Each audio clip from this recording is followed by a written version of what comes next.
Oke teman-teman, balik lagi di channel YouTube Rahman Marangga. Di video kali ini aku mau cerita aja pengalamanku traveling atau bisa dibilang juga road trip, ya kayak backpacking gitu ya, dari Jakarta ke Labuan Bajo. Di sini aku mau mungkin kayak kasih jalan atau rute ke teman-teman yang kayak pengen banget nih ngerasain road trip atau backpackeran dengan biaya yang cukup murah dan bisa mengunjungi banyak tempat wisata di berbagai daerah. Kalau teman-teman nyari itu, kebetulan nemu video ini, kalian ngeklik video yang tepat. Rute yang akan aku jelaskan adalah dari Jakarta, kemudian aku ke Surabaya, terus dari Surabaya aku ke Lombok, dari Lombok ke Bima, dan dari Bima aku nyebrang menggunakan ferry ke Labuan Bajo. Kalau untuk waktunya terserah teman-teman ya, karena akan ada banyak mampirnya di berbagai daerah, dan ini juga nggak mesti dari Jakarta. Jadi kalau teman-teman mungkin dari Bandung, mungkin juga dari Sumatera, atau dari daerah lain, tetap boleh nonton video ini, tetap worth it banget kalau kalian nonton video ini sampai habis. Kita langsung aja videonya biar nggak lama-lama. Dari Jakarta, aku langsung tujuannya adalah Surabaya. Kenapa aku milih langsung Surabaya? Karena Surabaya itu menurutku adalah salah satu kota yang banyak banget kulinernya dan Indonesia banget. Masih zaman dulu gitu loh. Tahu telur, rujak cingur, dan lain-lain tuh ada di Surabaya dan belum kekinian. Jadi kita kalau makan itu rasanya Indonesia banget. Nah akhirnya aku milih jalur dari Jakarta tuh langsung ke Surabaya. Jakarta Surabaya ini aku naik kereta, itu adalah opsi yang mungkin paling murah ya. Biaya itu sekitar 190.000 sampai 210.000. Ada yang lebih mahal sih, tapi kan aku anaknya kan ekonomi kelas gitu ya. Jadi milihnya pasti yang ekonomi. Dan di Surabaya, di sana tuh ada banyak banget seperti yang aku bilang sebelumnya itu pilihan makanan yang Indonesia banget, kayak sate klopo yang nikmatnya tuh masih berasa sampai sekarang. Kangen banget sate klopo nih. Ada juga tahu telur, rujak cingur, dan makanan-makanan terkenal lainnya yang sudah berpencar ke seluruh Indonesia. Mungkin juga teman-teman tahu ya, ada salah satu makanan yang bisa dibilang legend banget ya, rawon setan. Ada juga yang namanya bebek goreng sinjai. Sebenarnya kalau bebek goreng sinjai ini kan khas Madura, tapi itu juga cukup terkenal di Surabaya dan wajib banget teman-teman coba.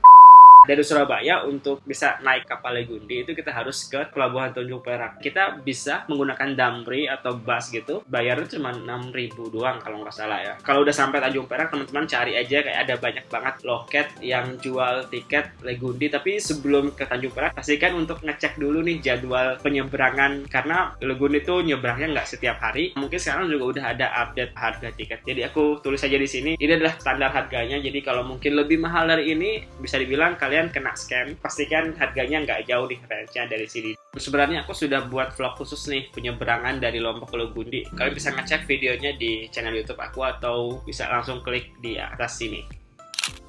Kalau udah sampai Lombok, setauku ya belum ada transportasi umum yang mengantarkan dari Pelabuhan Lembar ke Terminal Mandalika atau ke Mataram. Jadi teman-teman di sana harus naik travel. Setauku harganya itu 40.000. Di Lombok ini selain pantainya tuh ada beberapa air terjun gitu yang worth it banget untuk kalian kunjungi. Dan di sekitar Sembalun, di kaki Gunung Rinjani, itu banyak banget bukit-bukit yang mulai terlirik, mulai banyak yang ngeser gitu. Dan itu menurutku keren-keren banget sih.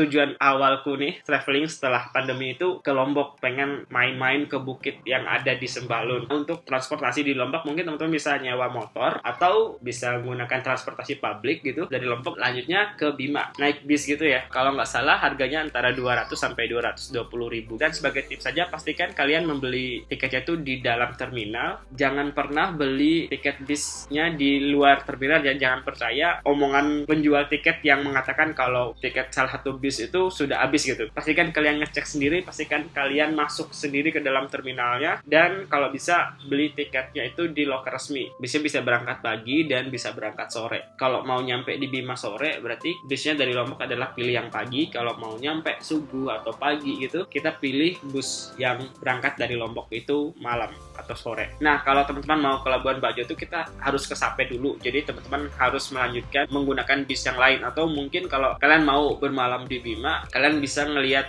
sunset gitu di Taman Amahami namanya, dan itu sunsetnya mantap banget, bagus banget. Di sana juga kalian bisa melihat salah satu masjid terapung yang ikonik banget. Tapi di Bima ini belum ada penyewaan motor ya. Jadi kalau teman-teman udah sampai di Bima atau ada rencana ke Bima gitu, boleh hubungi aku. Nomornya sudah aku tulis di about-nya channel ini. Kalau teman-teman mungkin butuh travel agent atau guide atau apa, mungkin aku bisa bantu untuk menghubungkan kalian dengan travel agent yang ada di sini. Tapi kalau kalian lanjut ke Sape gitu, di sekitar sekitar Pelabuhan Sape juga ada beberapa hotel gitu atau mungkin guest house ya yang teman-teman bisa sewa dengan harga yang relatif terjangkau. Kita nyebrang menggunakan ferry. Harus teman-teman catat juga, Bima Labuan Bajo itu cuma ada sekali dalam sehari jam 9 pagi. Pastikan untuk sampai di pelabuhannya itu pagi-pagi banget. Untuk harga tiket ferry dari Bima ke Labuan Bajo itu 60.000 per orang. Jarak tempuhnya itu sekitar 8 jam. Tapi meskipun lama, teman-teman nggak akan bengong doang gitu. Karena di sepanjang perjalanan kalian akan disuguhkan pemandangan pulau-pulau kecil gitu. Dari pulau-pulau kecil yang ada di Bima sampai pulau-pulau kecil yang ada di Flores, yang ada di Labuan Bajo gitulah. Salah satunya adalah pemandangan Gunung Sangiang. Jadi teman-teman bisa melihat atau bisa foto Gunung Sangiang tuh selama perjalanan kalian dari Bima ke Labuan Bajo. Nah, untuk penyeberangan dari Sape ke Labuan Bajo ini sebenarnya aku juga sudah buat vlog khusus ya. Jadi teman-teman boleh nonton juga vlognya di atas ini biar lebih jelas apa yang harus kalian lakukan, bagaimana stepnya, dan sebagus apa gitu pemandangan perjalanan dari Bima ke Labuan Bajo.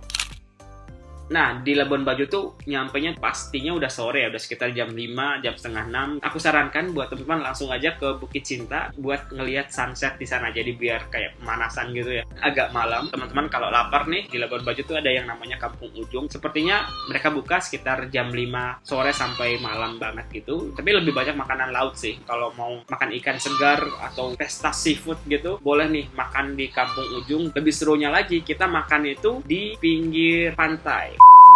Oke, di luar hujan, jadi aku deketin ini ya, semoga noise-nya nggak banyak. Kalau ke Labuan Bajo, pastinya teman-teman ingin merasakan sensasi sailing. Saranku sih, pesan tiket sailingnya itu jauh-jauh hari, biar kita bisa pilih-pilih mana yang cocok nih di kita dan mana yang cocok di kantong kita. Tapi kalaupun mau on the spot di sana bisa di depan hotel gitu ada banyak banget promosi mengenai sailing ini. Bisa milih opsi yang open trip atau private trip juga, tergantung kita mau senangannya kayak apa. Mungkin open trip sedang lebih murah, bisa ketemu orang-orang baru yang mungkin nanti bisa jadi teman jalan. Ada juga orang yang lebih pengen private aja gitu. Di Labuan Bajo juga kan nggak cuma tentang pulau-pulau itu ya, ada banyak banget opsi lainnya yang teman-teman bisa kunjungi. Teman-teman juga bisa sewa motor di sana. Tadi sewa motor di Labuan Bajo tuh cukup murah ya, tuh cuma 75.000 per hari. Kalau kalian juga nih mau lanjut road trip lebih ke timur lagi ya di Pulau Floresnya, kayak mau ngunjungin Danau Kelimutu atau ke Wairebo, sebagai informasi aja untuk sewa motor di Ende itu sekitar 150.000 per hari, dan sewa motor di Ruteng itu 150.000 juga per hari. Dan sebenarnya aku juga sudah buat video road trip selama 1 minggu di Labuan Bajo ataupun di Flores. Kalian boleh juga nonton videonya, tinggal diklik di sini. Banyak banget ya video yang aku promosiin, tapi benar di channelku tuh banyak banget kayak tips-tips wisata dan lain-lain yang kalian bisa nonton nih. Jadi boleh banget sih sebenarnya subscribe channelku biar mendapatkan informasi ataupun tips-tips traveling, khususnya lebih ke Indonesia bagian timur ya. Teman-teman, terima kasih udah nonton video ini sampai habis. Mohon terus support aku dengan cara subscribe dan klik lonceng di channel ini. Kalau kalian suka, boleh di like. Tapi kalau nggak suka, nggak apa-apa deh, di dislike aja. Oh ya, jangan lupa share dan komen juga ya. Bye-bye.